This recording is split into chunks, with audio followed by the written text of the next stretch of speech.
বাবু শালা মার ভাত দেয় না, মসজিদে এসি দিয়ে দিচ্ছে।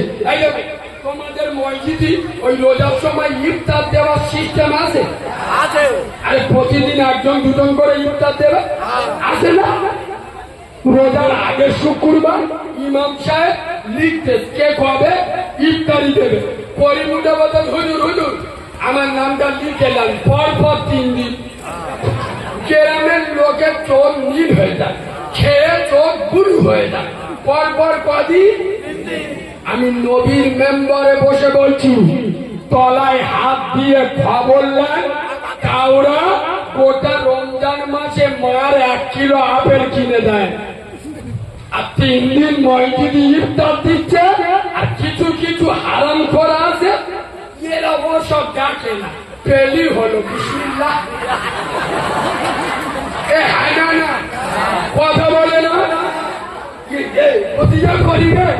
আজকের মসজিদে কাদের ইফতার ডাকছি, আজকের কয়টা রোজা বলে 18টা, কাদের ইফতার বলে আজকে 7টার বাদে বলে হেবি আলহামদুলিল্লাহ।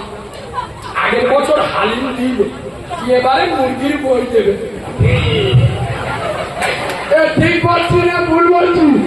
মার ভাত দেয় না, তার ইফতার খাবো বলে আমি নবীর মেম্বারে বসে বলে যাচ্ছি, জেনে শুনে ওর ইফতারি খাওয়া হারাম। এ ভাষা বাঘের বাচ্চা ছাড়া বাংলার কোন বক্তার মুখে পাবেন না। এ ভাষা বলতে গেলে 36 ইঞ্চি সিনা লাগবে। যে মার ভাত দেয় না, জেনে শুনে যদি ওর দেওয়া ইফতারি খান, আপনি হারাম খাবেন। এই কথা শুনছেন বললে তো এদের রাগ হয়। এরা নিজের মার ভাত খায় না, সাউরির পালকি করে নিয়ে যায়। এবং যারা কম বেশি আমার ভালোবাসো, আমার নেটে খবর রাখো, এই পবিত্র রমজান মাসে আগের দিন, মানে রোজা আগের দিন আমার গলার এবং নাকে একটা বড় অপারেশন হয়েছিল কলকাতার অ্যাপোলো হসপিটালে।